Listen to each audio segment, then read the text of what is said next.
Amén. Buenos días, hermanas. Estamos aquí como todos los días para llevar a cabo nuestro devocional, para llenarnos de la inspiración del Espíritu Santo para nuestra vida. Y pues en el nombre de Jesús pedimos que este sea un día en donde el Espíritu Santo hable a nuestro corazón para que podamos aprender hoy un poco más de Él, un poco más de lo que Dios quiere para nuestras vidas. Bueno, tenemos aquí un estudio que dice primero en tirar la piedra, ¿ok? Vamos a tratar en este estudio sobre esta palabra específicamente que dice, que está en Juan 8:7. Dice, el que ustedes esté libre de pecado sea el primero en tirarle una piedra. En este pasaje de la Biblia, dice, el adulterio, ¿es un motivo de divorcio o un motivo de perdón? Debemos recordar que cuando comenzamos este proceso, específicamente de la restauración del matrimonio, vimos la traición de nuestro esposo, que es el que que tiene un nombre, que es el pecado del adulterio. Lo vimos como una cosa terrible, imperdonable, porque pues obviamente es es una situación que causa un dolor muy tremendo. Ahora usted sabe que los psicólogos están profundizándose mucho sobre las situaciones de las relaciones, como nunca antes.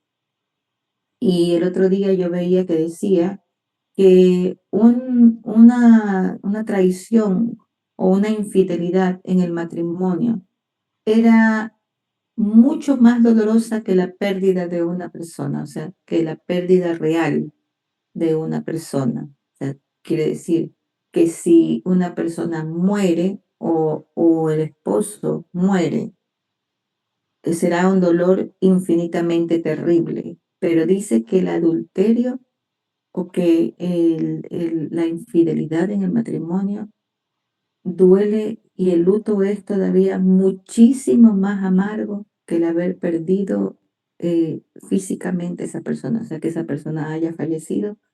La infidelidad de ese esposo o de esa esposa duele muchísimo más porque la persona, sin darse cuenta, entra en un luto permanente porque no puede comprender. Entonces, dice que es tanto, tanto, tanto lo que se puede llegar a sentir por el mismo dolor de la traición, que a veces hay personas que deciden pensar que se murió porque de esa manera están más tranquilos, porque de esa manera creen como quien dice, bueno, si ya se murió ya no puede, ya está muerto el asunto, ¿no? Está terminado.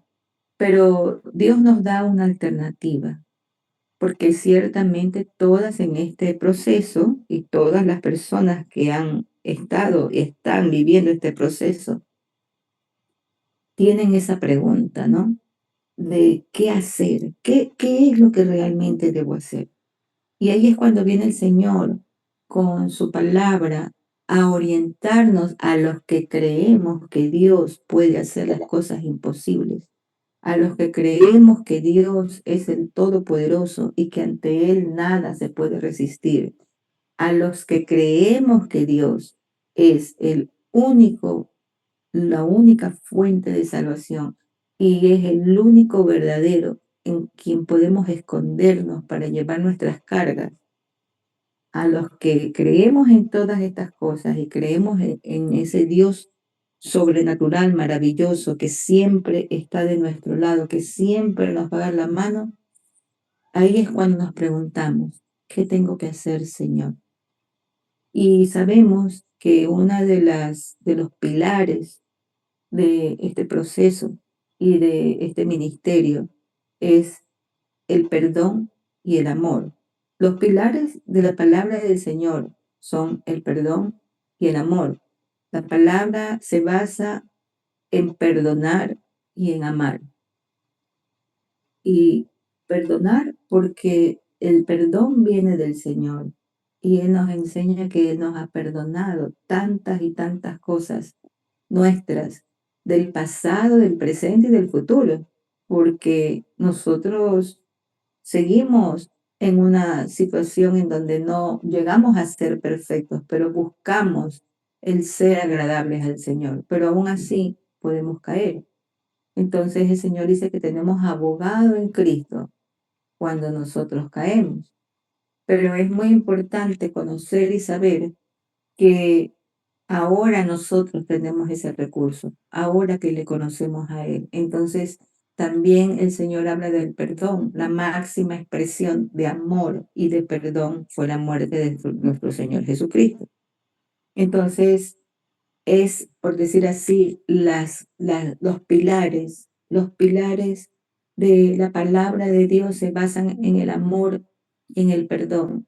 Si Dios en toda su palabra siempre va a hablar que tal o cual persona de la palabra, tal o cual de estos hombres y mujeres inspiradores de la palabra, del mismo Jesucristo, siempre habla del perdón, el perdón, el perdón, el perdón, porque Dios es un Dios de amor y de perdón. Y Él, si nos queremos parecer a Él, nuestra consigna debe ser perdonar. Entonces, con este comentario, dice, ¿se puede perdonar el adulterio? Y dice, sí, Jesús le dijo a la mujer encontrada en adulterio, ninguno te ha condenado, yo tampoco te condeno. Vete y desde ahora no peques más. En realidad, no solo el adulterio no es motivo de divorcio, también es motivo de perdón, lo que estábamos hablando, así como lo demostró Cristo en Juan 8:10, ¿no? También tenemos en la palabra otro ejemplo en Oseas 3:1. Esto es muy importante de destacar, supongo que ustedes ya lo saben. Los hombres del Señor, los hombres que tenían llamado al Señor, estamos hablando de que Oseas es parte del Antiguo Testamento, que entonces allí se regían por las leyes y una de las leyes era la impureza. Los hombres o mujeres que habían tocado algo impuro quedaban, por decir así, destituidos de la gloria de Dios. Y un profeta todavía más, o sea, por decir así, un profeta tenía que guardar la ley a rajatabla, porque no solamente porque además era un hijo de Dios que Dios había escogido para ese tan honor que Dios le había cedido de ser la boca de Dios, porque en ese tiempo los profetas eran la boca de Dios, eran la voz de Dios. No había venido todavía el Señor. Entonces, a Oseas, que es un profeta, Dios le pide que vaya a tomar, usted tiene que haber leído, o si no, lea Oseas, que es muy interesante, le dice que vaya a tomar una mujer, pero es una mujer impura, o sea, es una mujer conocida, por decir así, por su impureza sexual. Era una mujer que tenía, pues, ese pequeño problema, por decir así. Entonces el Señor me dijo, ve otra vez, esto está en Oseas 3:1, nos lo ponen como ejemplo, dice, ve otra vez, le dijo el Señor a Oseas, ama a una mujer amada por otro y adúltera. O sea, anda a buscar una mujer adúltera y con esa te vas a casar. Y Oseas le decía, Señor, pero ¿cómo pides esto? Yo soy un profeta, o sea, por decir así, a mí me estás pidiendo esto. Si tú sabes que eso es contrario completamente, pero el Señor tenía un propósito y era un simbolismo de acerca de la corrupción y del pecado de su pueblo. Y entonces el Señor por eso le pidió que vaya que Oseas vaya para allá. Pero tenemos que entender que Oseas era un hombre y que tenía sentimientos como usted, como yo. Y para él esta encomienda del Señor era una orden de Dios que él no podía evitar, pero sin embargo su corazón se dolía, pero él obedeció. por eso es que siempre nos ponen a Oseas de ejemplo en este proceso, porque Oseas era un profeta escogido del Señor y siendo un hombre que, que era llamado a autoridad y al que todos veían como la autoridad en ese tiempo, él fue y obedeció al Señor y fue objeto de muchas críticas en aquel entonces porque pues obviamente aquellos no entendían qué estaba pasando, pero él sí sabía que estaba obedeciendo al Señor y que en todo eso había unas connotaciones proféticas. Bueno, entonces dice, en Corintios 6, 9, 11, dice, eh, los adúlteros y los fornicarios. Y esto eran algunos de ustedes, pero fueron lavados, fueron santificados, fueron justificados en el nombre del Señor Jesucristo y en el Espíritu Santo de Dios. Somos lavados en la sangre del perdón. Dice, esto hace referencia a cuando me parece, esto lo dice en Corintios, que dice, y ustedes que antes pecaban y hacían esto, ¿no? Y ahí habla de que éramos adúlteros, fornicarios, mentirosos y todas esas cosas. El Señor pone ahí, en esa connotación, pone que justamente todos nosotros, el adulterio no solamente es forma de un hombre, está en una relación de un hombre y una mujer. El adulterio es también el adulterio al Señor. Cuando nosotros amamos otros ídolos, una de las cosas que el Señor está limpiando en nuestro corazón es de los falsos ídolos. Idolatrábamos a nuestros esposos, pero de una manera consciente o inconsciente, porque los habíamos puesto en el centro de nuestro corazón. Y nos dejábamos llevar por lo que ellos decían, por lo que ellos pensaban. Y aún en este momento tenemos que seguir quebrantando esa idolatría, aunque parezca muy mínima. Cuando nosotros comenzamos a decir, es que él me dijo, y por eso, entonces otra vez estás dependiendo del hombre y no de la promesa que el Señor te ha dado y no de lo que Dios te dice en su palabra, que es lo que te debe mover, lo que te debe impulsar, lo que Dios dijo de ti y lo que Dios te ha prometido. No ver al hombre, ¿ok? Bueno, entonces dice, sin embargo, muchos pastores dicen que el adulterio es motivo de divorcio. Ustedes han oído que se dijo, no cometerás adulterio. Pero yo les digo, esto dice Jesús, ¿ok? En Mateo 5, 27, 28. Pero yo les digo que todo el que mire a una mujer para codiciarla ya cometió adulterio con ella en su corazón. Entonces dice, si él fuera cierto que el adulterio, escuche bien esta parte que es muy importante. Dice, ustedes han oído que se dijo, no cometerás adulterio, ¿ya? Y la referencia que hace es que muchos pastores, y de hecho en el pueblo cristiano, muchas personas aceptan el adulterio como motivo de divorcio. Entonces aquí está señalando que dice que en Mateo 5:27, Jesús, ya estamos hablando del tiempo de la gracia, porque mucha gente dice, no, es que eso era antes, en el Antiguo Testamento, ahora estamos en la gracia, como que dice, ahora ya no pasa nada. No, Jesús lo dijo, dice, pero yo les digo que todo el que mire a una mujer para codiciarla ya cometió adulterio con ella en su corazón. Esto está en Mateo 5, 27, 28, palabras de Jesús. Entonces, haciendo una reflexión más profunda, si el adulterio es un motivo de divorcio, entonces la mayoría de las mujeres casadas pueden divorciarse de sus esposos, ya que la mayoría de los hombres han deseado las fotos o alguna mujer en la televisión o en revistas o en la calle. Eso sucede.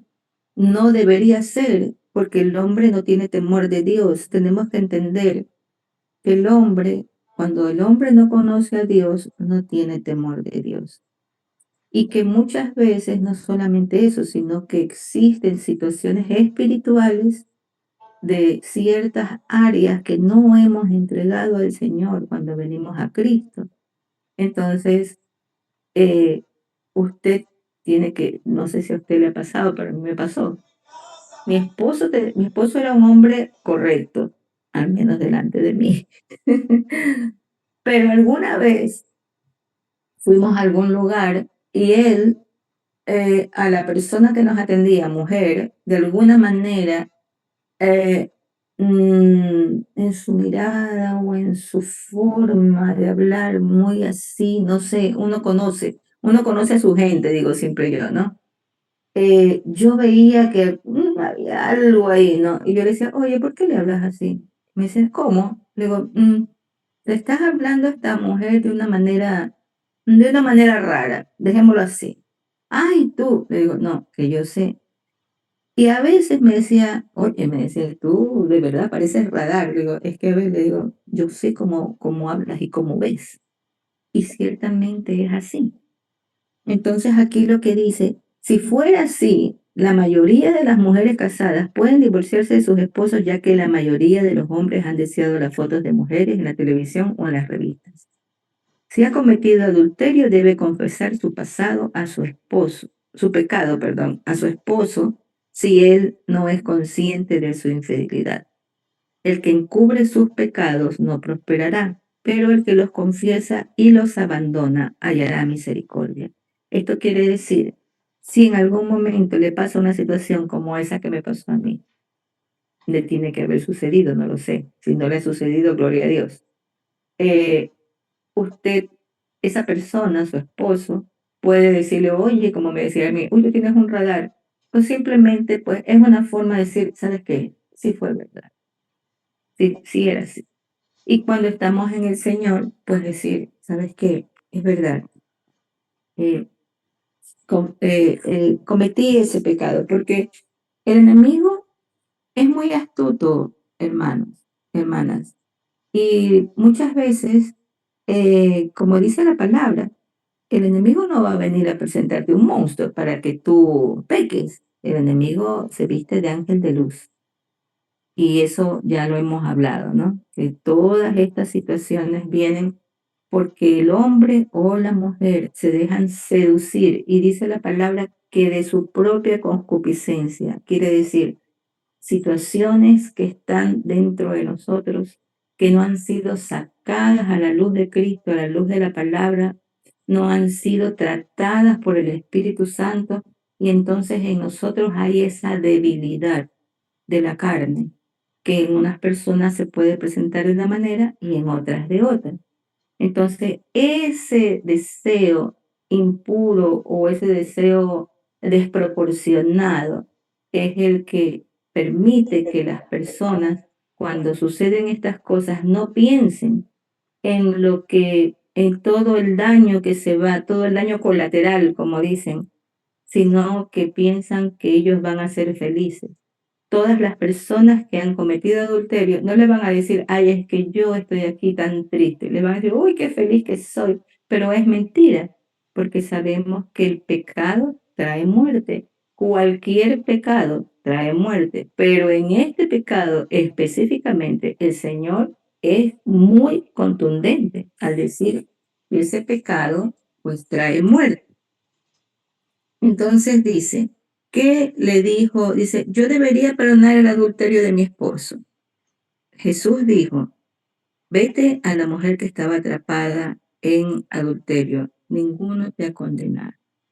¿Por qué? Porque resumamos rapidito. El Señor, cuando encontró a la mujer adúltera que la estaban apedreando, él le preguntaron, no, primero, el Señor no pasó por ahí por casualidad. El Señor pasó por ahí porque sabía que eso estaba pasando. Entonces él fue a socorrer a la mujer adulta. Él sabía lo que estaba sucediendo. Entonces, cuando ellos la apedrearon y Jesús pasaba, le dijeron: oye, tú, que tú todo lo sabes, tú que eres Dios, que dices que eres Dios, el Hijo de Dios, ¿qué tenemos que hacer?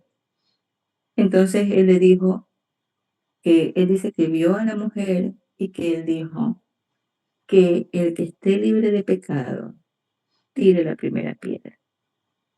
¿Qué pasó? Que estas personas dijeron: wow, ¿quién soy yo para tirar la piedra? Y entonces el Señor le dijo: vete y no peques más. Pero el Señor fue a rescatarla. Y el Señor está queriendo rescatar a nuestros esposos, a nuestras esposas, porque en algún momento nosotros quisimos dilapidarlos, como en ese momento. Y por eso el Señor nos hace esta reflexión: si nosotros realmente estamos libres de pecado, si nosotros, después de haber conocido el amor del Señor, en esta oportunidad de este desierto, de este proceso en donde Dios nos ha llevado a conocerle de una manera más profunda, en donde nosotros ahora podemos conocer que Él es un Dios poderoso, que Él es un Dios cercano, que Él está cerca de nosotros, que Él escucha nuestras oraciones y sobre todo que Él nos ama de una manera impresionantemente hermosa.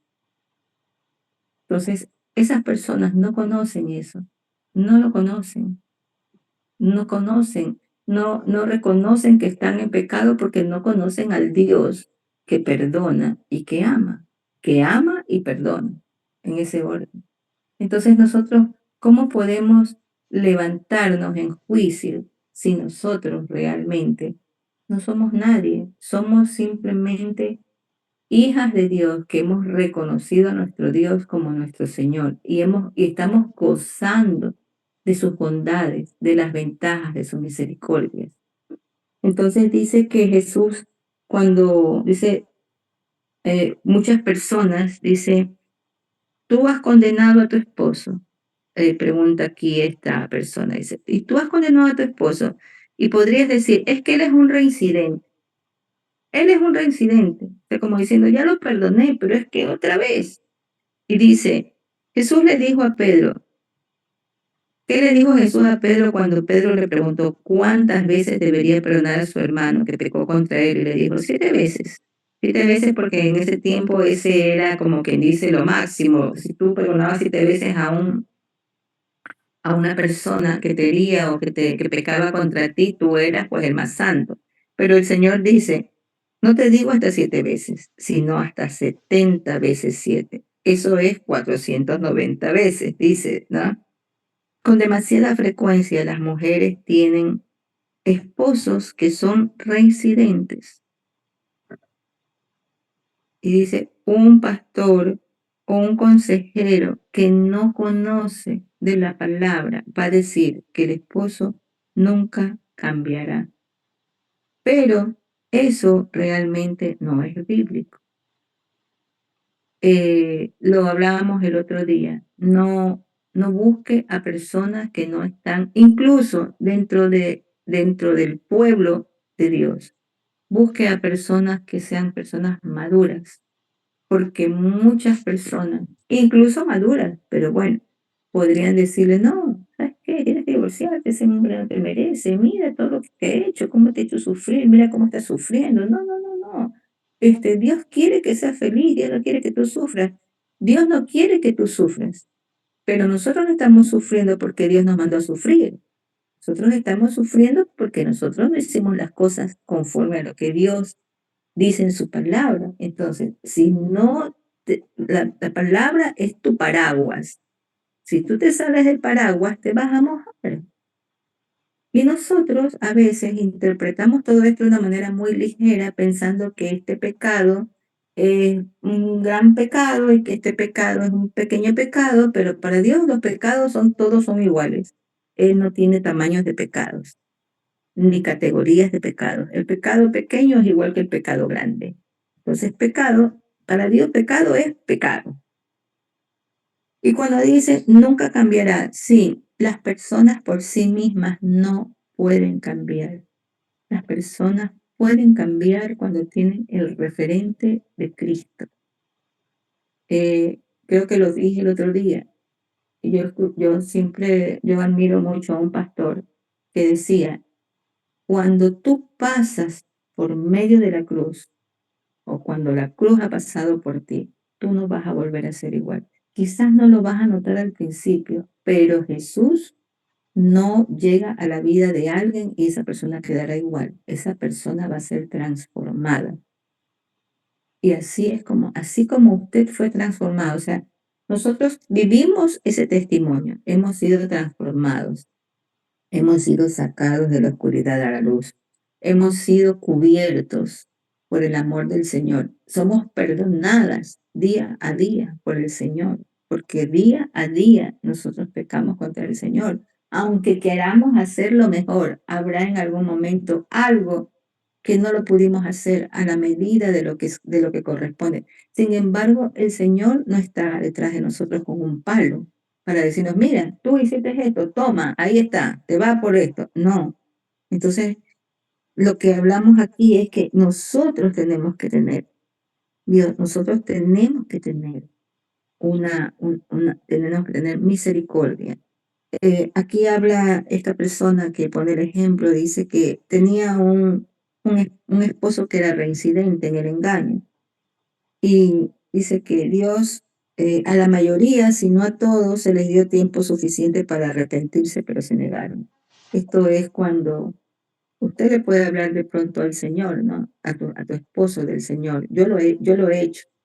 O bueno, yo lo hacía porque ahora yo no hablo con él. Pero yo lo hacía. Creo que todos, lo primerito que hacemos cuando conocemos al Señor es que queremos decírselo a todos, mucho más al esposo, ¿no? Porque tú dices, wow, él va a conocer a Cristo y todo va a cambiar, pero sabemos que Dios tiene un tiempo para cada persona y para cada situación. Y muchas veces le habrán dicho, no sabes que yo no quiero saber nada de eso que tú me dices. Entonces dice aquí que a la mayoría, si no a todos, se les ha dado la oportunidad de arrepentirse, pero se han negado. Pero Dios escucha el grito de una esposa que está en la brecha por su esposo. Y Dios hace la obra en la vida de ese esposo y rompe el pecado de adulterio en su vida. O sea, aquí le está indicando, si usted intercede, si usted le dice, Señor, ayúdalo a que vea esos pecados, Señor, líbralo del adulterio, Dios va a escuchar, porque recuerde, somos una sola carne. Entonces dice, usted está libre de pecado para que lance contra su esposo la primera piedra.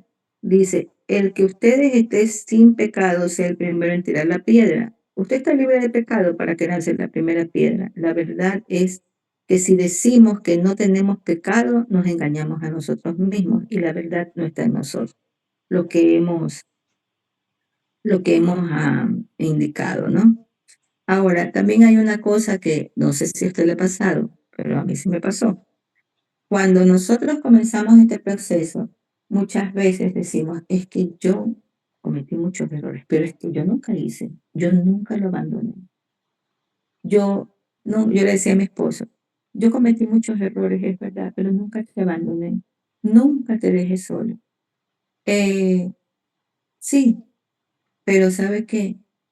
O usted dice, es que se fue con otra mujer, o sea, ¿cómo puede ser que está con otra persona?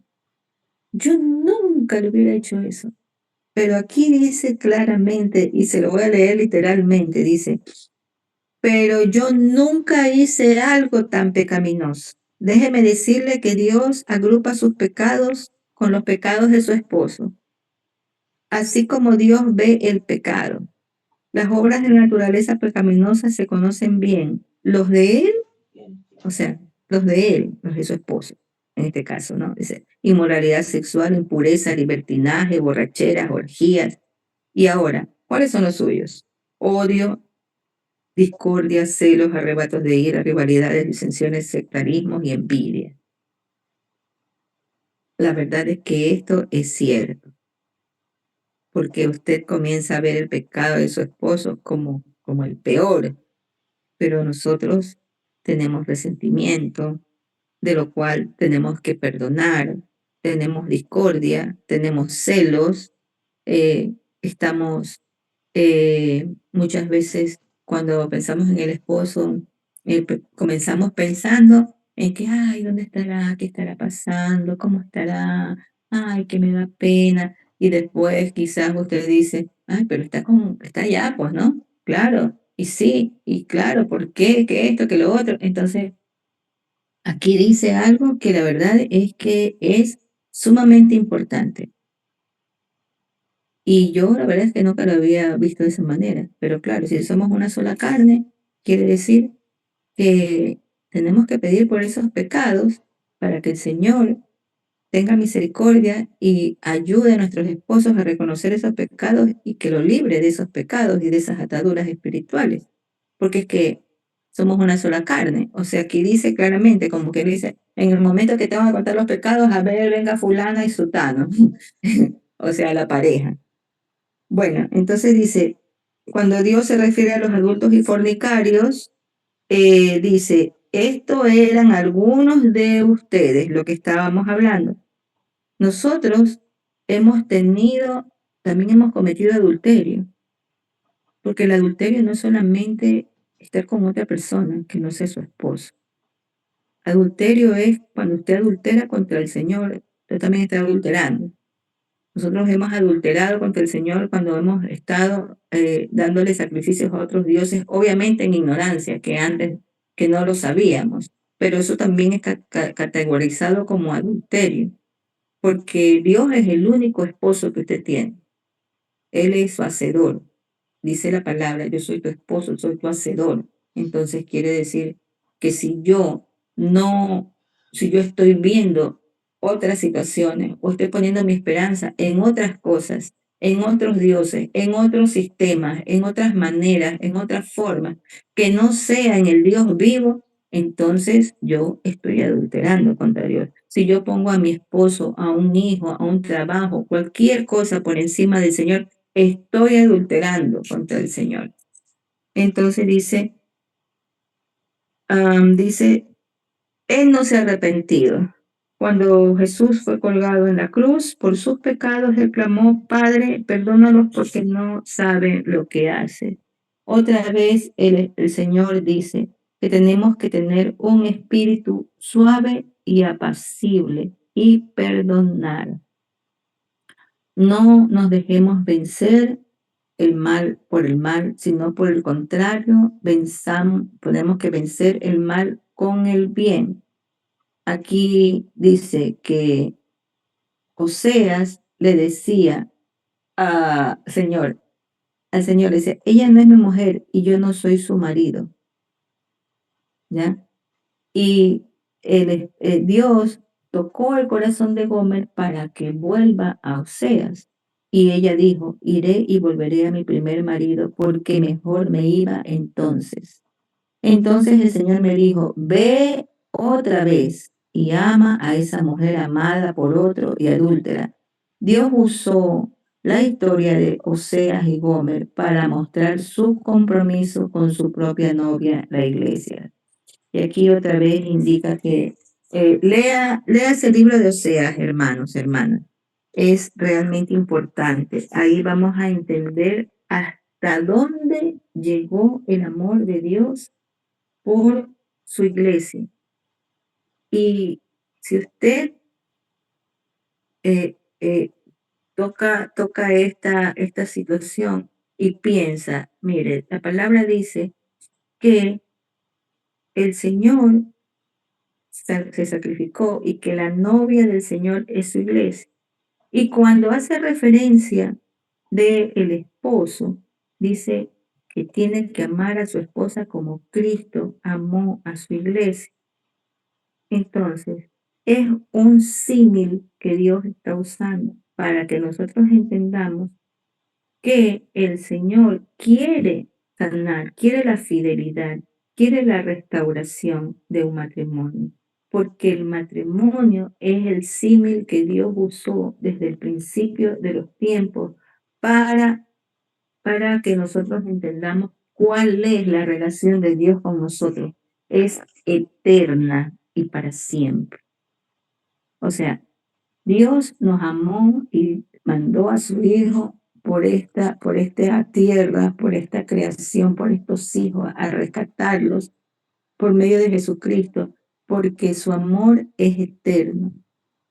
Y cuando Dios usa todas estas parábolas, estas historias de los distintos hombres y mujeres de la Biblia, a quienes perdona repetitivamente, en varias ocasiones, en varias circunstancias, de varias maneras, lo que nos quiere decir el Señor y lo que el Espíritu Santo quiere mostrar a nuestro corazón es que nosotros, Él es nuestro esposo, y Él ama a la iglesia de tal manera que la perdona, la perdona, la perdona. Él lo ama a usted de tal manera que lo perdona, lo perdona, la perdona. Entonces, nosotros tenemos que adoptar ese perdón en nuestro corazón y perdonar. Dice, ¿cómo puedo ayudar? Dice, esta parte también es importante. Puedo volver a confiar en mi esposo. Dice, Dios dice que confiemos en Él. ¿En quién va a confiar usted? Usted tiene que confiar en Dios.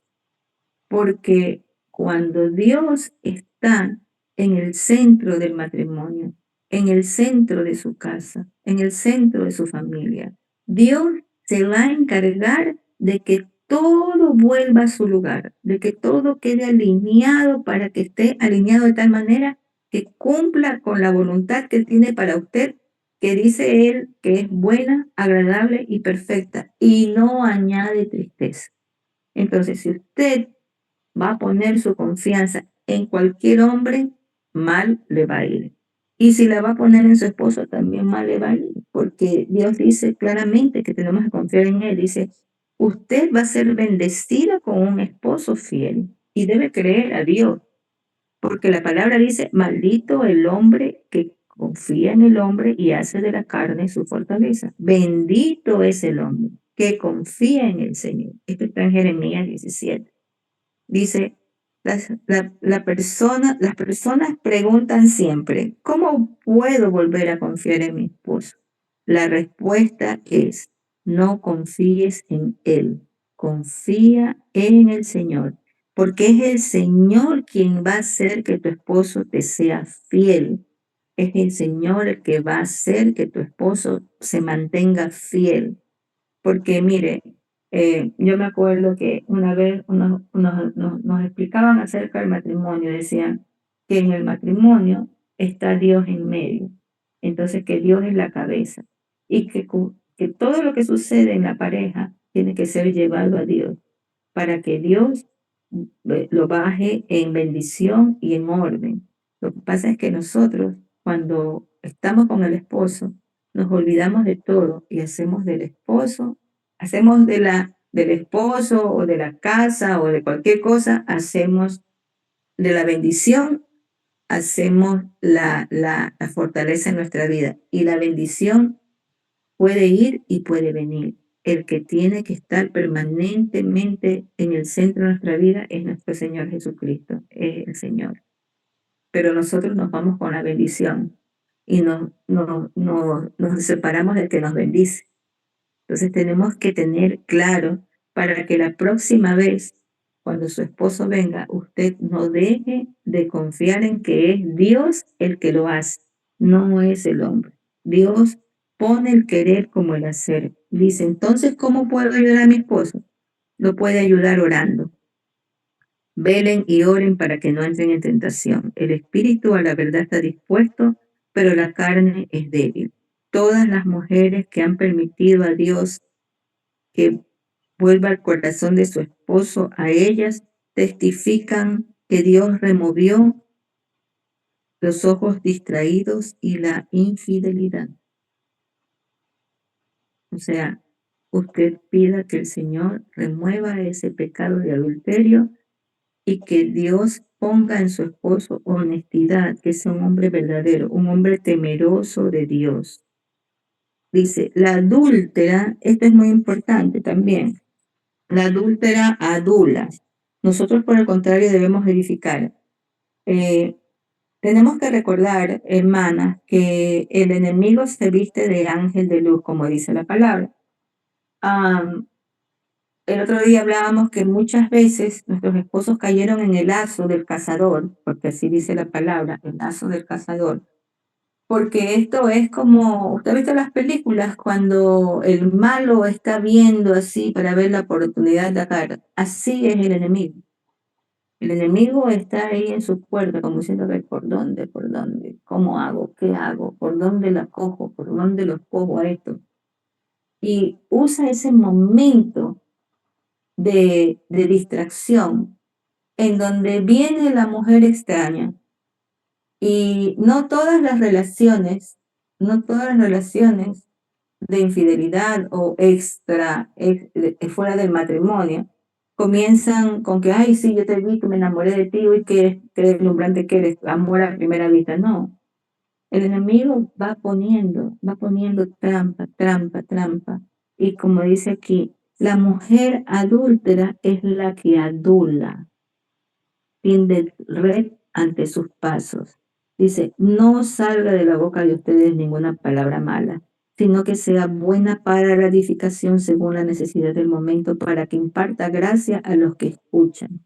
Cuando alguien adula el corazón o a una persona, su motivación es obtener algo.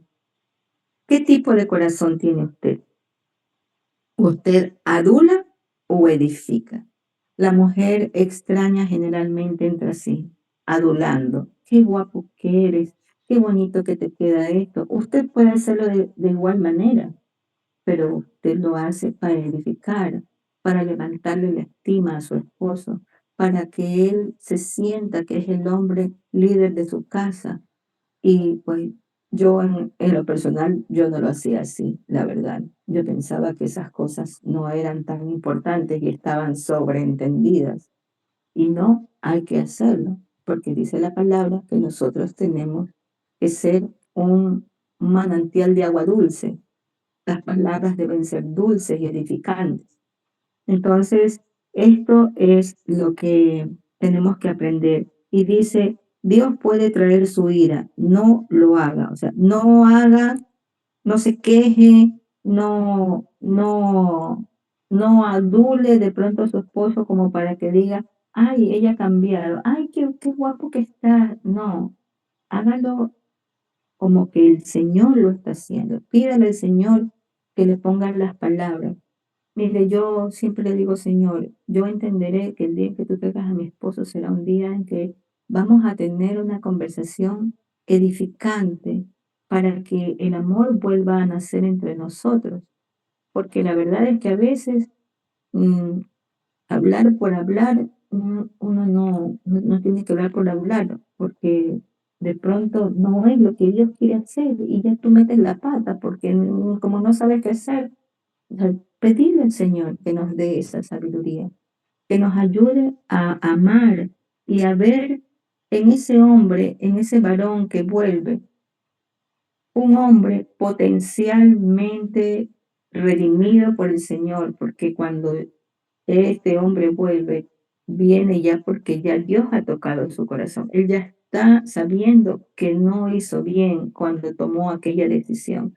Pero si nosotros no vamos a ser esas mujeres que edifican con palabras amorosas, con palabras de aprobación, entonces no van a encontrar en nosotros a la persona que la recibe, como el hijo pródigo, ¿no es cierto? El hijo pródigo cuando volvió, su padre le dio vestiduras blancas, le puso anillo, dijo, es que mi hijo estaba muerto y ahora vive, y le hizo una fiesta. Pero el otro hijo decía, pero oye, ¿pero qué te pasa? O sea, ¿por qué? Si no ves que él hizo todo lo que hizo. Entonces nosotros tenemos que ser como el padre que aceptó a su hijo con amor, olvidando lo que pasó, pidiéndole todo el tiempo al Señor que nos prepare para ese momento, que nos prepare para ese día, que podamos ser dulces, cariñosas, pero no el primer día, no adulando para obtener algo, sino para edificar realmente, para que sea una palabra de edificación real que viene del corazón de Dios. Dice, Dios puede traer ira, no lo haga. Por tanto, consideren los miembros de su cuerpo terrenal como muertos a la fornicación, la impureza, las pasiones, los malos deseos, la avaricia, que es idolatría. Pues la ira de Dios viene sobre los hijos de la desobediencia por causa de estas cosas. Pues conocemos a aquel que dijo, mía es la venganza, yo pagaré, y otra vez el Señor juzgará a su pueblo. Horrenda cosa es caer en las manos del Dios vivo. Si usted no ha perdonado a su esposo, quizás usted pueda regocijarse cuando la ira de Dios comience. Sin embargo, Dios nos advierte, no te alegres cuando caiga tu enemigo, ni se regocije tu corazón ante su desgracia. No sea que el Señor lo vea y no lo apruebe y aparte de él su enojo. Para concluir, hermanas, le quiero indicar una cosa. Ya lo hemos conversado en otros momentos. El Señor, nuestro Dios, es un Dios justo, es un Dios bueno, pero Él no va a faltar a su palabra. Y en su palabra dice claramente todas las consecuencias de cada pecado, específicamente el del adulterio. Pero usted deje que sea el Señor el que trate con ese varón o con esa mujer y no se alegre cuando vengan las consecuencias, porque el Señor dice, no te apresures a vengarte, no te apresures a sacar juicio, no te apresures a hacer lo que tú crees que es justo para ti. Mía es la venganza. Cuando Dios dice mía es la venganza, no crea usted que le va a caer un rayo y que los va a exterminar, sino que cuando el Espíritu Santo, cuando Dios comienza a hablar a un corazón que está lejos de él, va a traerlo, a veces de una manera como él sabe, pero no se ponga en medio del proceso. Pídale al Señor que sane el corazón de su esposo, pídale al Señor que ponga gracia sobre usted, pídale al Señor que ese varón pueda entender y reconocer a Dios en sus caminos. Y el Señor va a obrar. Y cuando venga eso, quizás no pasen cosas buenas. Hola, buenos días, pasa por favor. Pero Dios va a obrar, porque Dios es un Dios de amor. Amén. Bueno, esa es nuestra tarea para este día, reflexionar en esta palabra, saber que Dios nos llama a perdonar y amar, hermanas, a perdonar y amar. Amén. Bendiciones con todas, bendiciones.